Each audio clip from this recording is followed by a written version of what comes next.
Hey everybody, it's Ron from Pick Dawgz. This is Ron's Rundown. We're going to go over the MLB game schedule for Monday, July 3rd, 2023. Now, if you'd like to see, make sure to give this video a big thumbs up and subscribe to our channel. Don't forget to put your baseball picks in the comment section below. And if you're looking for my best bets, including my $19 rundown best bet, you can find those at the Premium Picks tab at pickdawgz.com. Alrighty, let's get into it. Here are the games for Monday in Major League Baseball. The Astros and the Rangers are the first of two afternoon games for Monday's card in baseball. Martin Perez and Christian Javier are your starters. Martin Perez has certainly pitched a lot better at Globe Life Field than on the road this year, as his ERA is just under 6 on the road, but just under 2 at home. He's coming off a nice start against the Tigers, 6 innings of 2-run baseball, quality start, and an 8-3 Rangers win. However, I do think this is one of the tougher matchups he's had at home this season against the Houston Astros team that has hit Perez in the past and is just crushing lefties basically from the beginning of the season. I love the fact that the Astros limit strikeouts at the plate against lefties. A 16.2% strikeout percentage in the last 30 days is lowest in baseball. The isolated power and team OPS numbers are solid. I think they'll be able to get to Perez, and I also think Christian Javier could be in trouble in this game as well. Not going into this start in the best of form. His last 6 1/3 innings, 10 earned runs and 2 home runs with 6 walks to go with it. The most concerning thing for me, other than the walks, is the strikeouts. Only 2 strikeouts in those 6 1/3 innings. I would consider Javier a strikeout-dependent starter. So if he's not missing bats and he's giving up those home runs and walks, I do think he's going to be in trouble. So against a really tough Rangers lineup, give me the over here in Houston, Texas. In our next game, we go to the NL Central as the Brewers take on the Cubs. Drew Smyly and Julio Teheran are your projected starters.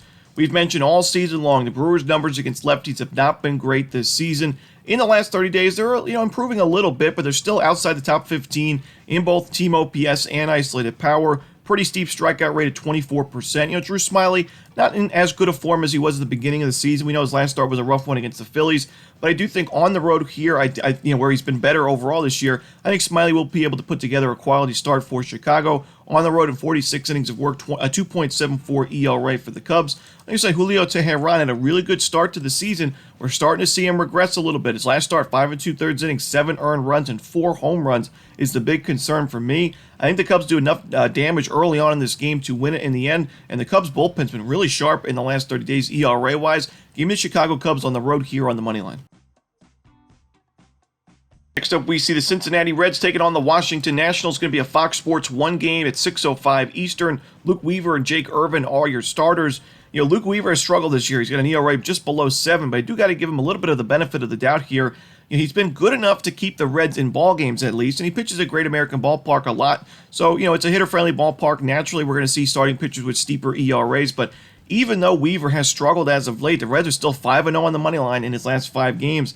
A few of those games were in extra innings, so the bullpen definitely helped him out there. But Luke Weaver also, when you look at the teams that he's faced as of late, some really, really tough lineups. The Orioles on the road, the Atlanta Braves, we've mentioned one of the tougher lineups to face as a righty. The Houston Astros on the road. He faced the Royals, pretty weak lineup there. But before that, the Los Angeles Dodgers. So 4 of those 5 teams, some of the best teams in baseball this year, and certainly, some tough lineups. Now you're facing the Washington Nationals, certainly one of the weaker lineups you faced this year. I do think Weaver will be able to give the Reds 4 or 5 decent innings, but I also think the Reds' bats are really going to have to help him out, and I think they will be able to against Jake Irvin, whose last start, 5 2/3 innings, 3 runs, a home run. Really wasn't that bad of an outing. It was good enough for the Nationals to win the game, but he's still not my favorite starting pitcher to back. Only 37 strikeouts in 47 2/3 innings. The walks are a concern. He gives up some sharp contact. Give me the Cincinnati Reds on the road on the money line. Next up, we see the St. Louis Cardinals taking on the Miami Marlins. We're going to see Miles Mikolas and Braxton Garrett as the projected starters. In 2022, the Cardinals were one of the best lineups in baseball against lefties. They had a low strikeout rate, good power numbers, good OPS numbers. But, it was a very slow start to the year offensively against lefties for St. Louis this year. Now, I was kind of waiting for them to catch fire and, do some damage against southpaws, but it just hasn't been the case. And we see in the last 30 days, St. Louis is ranked 26th in the league in isolated power against lefties. They're 27th in team OPS. Their strikeout rate's not too, steep. It's at 22.7%, right around league average. But, Braxton Garrett's in good form. He's at a 3.53 ERA on the season now. His last start, 5 innings of work, 1 run. The previous start, 7 innings of work, 1 run. He's been keeping the Marlins in ball games. They are 5-0 on the money line in his last 5 outings. Miles Mikolas has had a very inconsistent year. He's at a 4.44 ERA.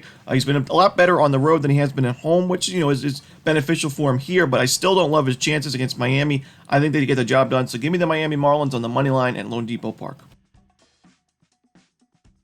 Next up, we see the Baltimore Orioles taking on the New York Yankees. Tyler Wells and Domingo Germán are your starters. Now, when you see a starting pitcher throw a no-hitter or a perfect game like Domingo Germán did, usually in their next start, they're going to be just, naturally overvalued. And I think that's the case in this game. Germán, we got to remember, even, before that perfect game, even though it was history and it was a great outing, he gave up 15 earned runs and 17 total runs in the previous 2 outings against the Red Sox and Mariners.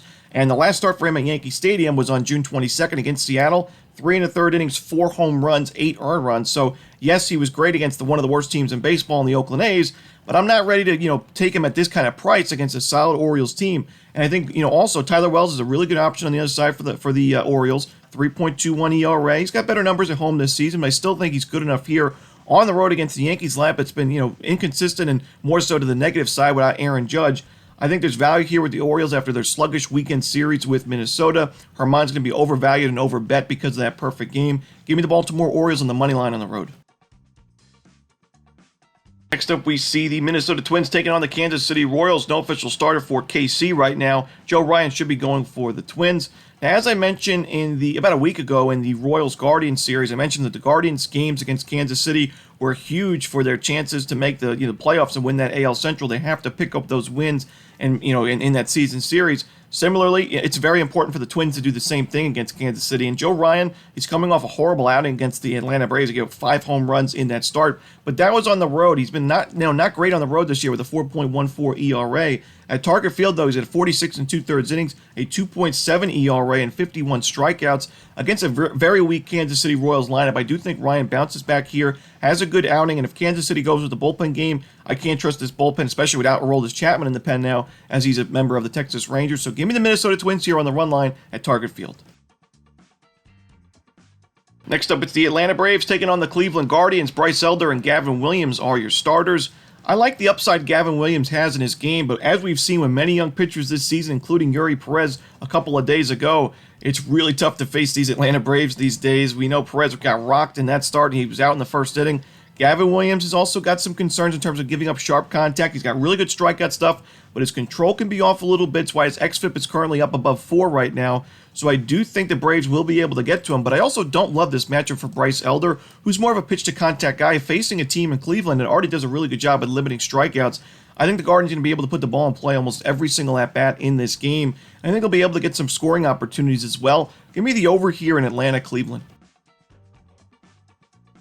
The Mariners are taking on the Giants here at Oracle Park. Logan Webb and Brian Wu are your projected starters. Logan Webb's not been the best as of late. Didn't have a great month of June, but a lot of those starts were on the road. 4 of those 6 outings were away from Oracle Park, where we know Logan Webb's been so much better at Oracle Park, similar to other Giants starters, than away from home this season. He's got a 2.31 ERA in 46 2/3 innings at home. I think he bounces back here against the Mariners team, and offensively just hasn't been great this season. They got a good pitching staff, a good bullpen, but their offense has held them back. Brian Wu, he struggled in his major league debut quite a bit against the Texas Rangers, but ever since that, he's been actually a really formidable starter in this Mariners rotation. He's given up 2 earned runs or fewer in each of his last 4 outings. He's missing bats, he's earning strikeouts, and he's limited the sharp contact. No home runs in his last 2 starts. Give me the under here at a pitcher-friendly ballpark in Seattle, San Francisco. In our next game, we go to Petco Park as the Angels battle the Padres. Jaime Barria and Blake Snell are your starters. Blake Snell's been one of the hotter pitchers in baseball. 31 innings in the month of June, a .87 ERA, 53 strikeouts. He's had 4 straight games with double-digit strikeouts. His control's been a lot better. He's limiting those walks, and he's only given up 2 home runs in the month of June in those 31 innings of work. So really impressive stuff there. That's despite facing the Rays, the Giants, the Rockies on the road at Coors Field. So he's in good form. Jaime Barria, not so much. On the other side, I mentioned in his last start going into that game, I'd prefer Barria out of the bullpen rather than being a starting pitcher, and we saw him struggle in the starting pitching role. 3 innings, 7 base hits, 5 earned runs, and 3 home runs in an 11-5 White Sox win over Los Angeles. I don't trust Barria in this game on the road. Give me the San Diego Padres on the money line.